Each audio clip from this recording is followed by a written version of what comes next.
खुफिया आबदोज बहीरा अरब के समंदर में 500 फुट की गहराई पर 25 समुद्री मील फी घंटा की रफ्तार से पानी के अंदर ही अंदर सफर करते हुए भारत के रनकुच वाले साहिल के करीब पहुंच गई थी। उस वक्त आबदोज के 1 मुरब्बा इंच रकबे पर समंदर का पानी 3 टन का दबाव डाल रहा था।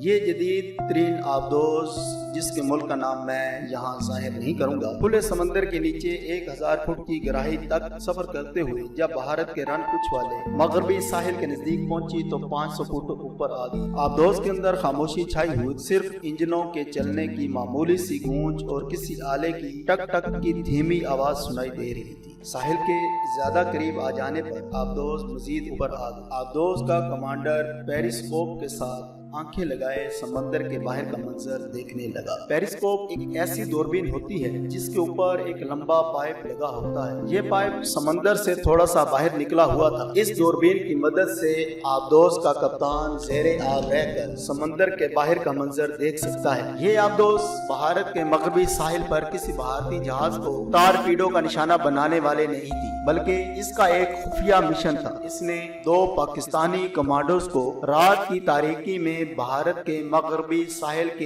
एक वीरान टापू पर उतारना था। ये टापू एक वीरान और गुमनाम छोटा सा जजीरा था, जिसके आगे चंद मील के फासला पर पूर्वबंद की बंदरगाह। इस बंदरगाह के शमाल में समंदर का रेतला साहिल था, जो बहावल नगर की अहम तरीन और हसास तरीन बंदरगाह तक फैला हुआ था। ये 10 मील का सफर था। दोनों पाकिस्तानी कमांडोज को आबदोज के कमांडर की तरफ से ग्रीन सिग्नल मिल चुका था और वो अपने छोटे से कैबिन से निकलकर कमांडर के पास आ गए थे, जो पेरिस्कोप दूरबीन से सतह समंदर के बाहर का मंजर देख रहा था। अगरचे समंदर के ऊपर रात की तारीकी छाई हुई थी, मगर पेरिस्कोप में ऐसे लेंस लगे हुए थे जो रात की तारीकी में भी देख सकते थे। ग्रीन सिग्नल का मतलब था कि कमांडर को टारगेट नजर आ गया है। आबदोज के हमले को हर कारकुन अपनी अपनी जगह पर पूरी मुस्तैदी के साथ बैठा कमांडर के सुर्ख सिग्नल का इंतजार कर रहा था। सुर्ख सिग्नल के मिलते ही आबदोज को समंदर की सतह पर आ जाना था। 2-2.5 मिनट के बाद कमांडर ने सुर्ख सिग्नल दे दिया। इसके साथ ही आबदोज के बड़े टैंक में से 1000 टन पानी हवा की दबाव से चलने वाले पंपों के जरिए 30 टन फी सेकंड की रफ्तार से खारिज होना शुरू हो गया और आबदोज आहिस्ता आहिस्ता ऊपर को उठती चली गई। उस वक्त आबदोज के इंजन बंद कर दिए गए थे। दोनों कमांडो ऊपर आबदोज के गोल ढकने की तरफ जाने वाले आहनी जीने के पास आ गए। दोनों ने गोताखोरी के सूट पहन रखे थे जो उनके जिस्म के साथ चिमटे हुए नायलॉन की बड़ी थैले के इनके करीब ही रखे हुए थे। आबदोज को समंदर की सतह पर उभरते हुए 15-20 सेकंड लग गए। जैसे ही आबदोज सतह समंदर पर उभरी, इसका गोल बड़ा ढक्कन खुल गया। दोनों कमांडोज ने थैले कांधों पर डाले और आहनी जीना चढ़कर आबदोज के बाहर आ गए। उस वक्त रात का 1:15 था। ये दुश्मन का साहिली और हसास तरीन इलाका था। समंदर पर अंधेरा छाया हुआ था। आबदोज वहाँ ज्यादा देर तक ठहर नहीं सकती थी। आबदोज की सतह पर आते ही दोनों कमांडोज ने नायलॉन के थैले अपने कंधे पर डाले, ऑक्सीजन मास्क चेहरों पर चढ़ाए और समंदर में कूद गए। नक्शे की मदद से उन्हें वीरान जजीरे की सिमत पूरी तरह से ज़हनशीन करा दी गई थी। वो समंदर के अंदर गोता लगाने के बाद ठीक सिमत को तैरते चले गए। उनके पीछे आबदोज समंदर में गोता लगा गई थी। इन कमांडोज का मिशन क्या था, आपको आगे चलकर मालूम हो जाएगा। जो चीज मैं आपको नहीं बताऊंगा वो इन कमांडोज के नाम और हुलिये हैं। नाम मैं फर्जी रखूंगा और हुलिये बताने की जरूरत नहीं। यूं समझ लें कि दोनों की उम्रें 25 और 26 साल के दरमियान थी। पूरे जवान थे, जिस्म कसरती और सेहतमंद थे। मुकम्मल तौर पर तरबियत याफ्ता कमांडोज थे और मार्शल आर्ट के माहिर थे। समंदर के अंदर 2.5-3 मील तक तैरने के बाद वो एक दूसरे के आगे पीछे सतह समंदर पर उभर गए। आगे सीनियर कमांडो इमरान था और उसके पीछे कमांडो जिब्रान था। इनके दाएं जानिब दूर समंदर में खड़े जहाजों और बंदरगाह पूर्व बंदर की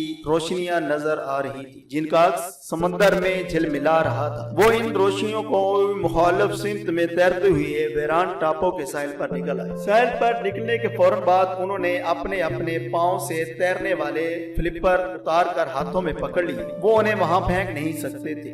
क्योंकि ये इस बात का सबूत होता है कि यहाँ कमांडोज उतरे हैं और दुश्मन होशियार हो जाता। हसास तरीन इलाके में तो फौरी तौर पर बड़ी सरगर्मी से कमांडोज की तलाश शुरू हो जाती है। ये टापू ज्यादा चौड़ा नहीं था। अंधेरे में दूर कुछ फासले पर टापू का दूसरा साहिल था जहाँ तारीफ की छाई हुई।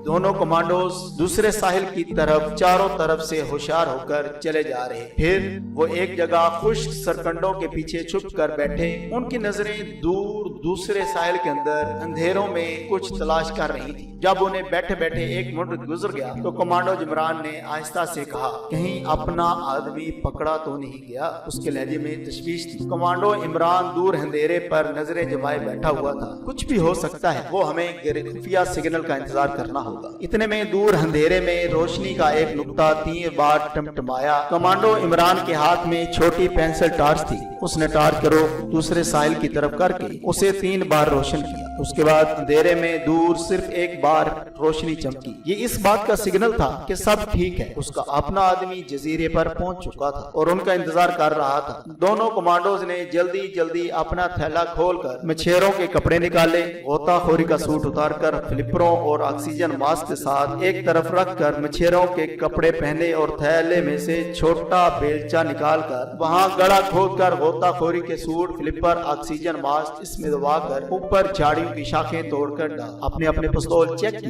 दोनों के पास खास कमांडो ग्लाक 17 का 9mm ऑटोमेटिक पिस्तौल था जिसके मैगजीन में से 17 राउंड फायर होते थे। ये खास कमांडोज का पिस्तौल था जिसका वजन हल्का था और जिसकी गोली जिस्म के अंदर जाकर हैंड ग्रेनेड की तरह फटती थी। दोनों कमांडोज यानी इमरान और कमांडो जिब्रान वहीं एक झाड़ी की ओर में बैठकर उस तरफ देखने लगे जिधर से इन्हें ऑल क्लियर का सिग्नल मिला था। पिस्तौल अभी तक इनके हाथों में ही थे क्योंकि ये दुश्मन का सिग्नल भी हो सकता था जिसने अपनी इंटेलिजेंस के जरिए हमारे सिग्नल पकड़ लिए हों। चंद लम्हे के बाद दूर अंधेरे में 3 बार रोशनी का नुक्ता रोशन होकर बुझ गया। ये इस बात का इशारा था कि हम तुम्हारी तरफ आ रहे हैं। कमांडो इमरान ने 3 बार टॉर्च रोशन करके जवाबी सिग्नल दिया कि हम तुम्हारा इंतजार कर रहे हैं। साथ ही अपने साथी कमांडो जिब्रान को इशारा किया। कमांडो जिब्रान दौड़कर 15 गज के फासले पर गया और पिस्तौल दानों हाथों में थाम कर ऊंधे मुंह रेत पर लेट गया। ऐसा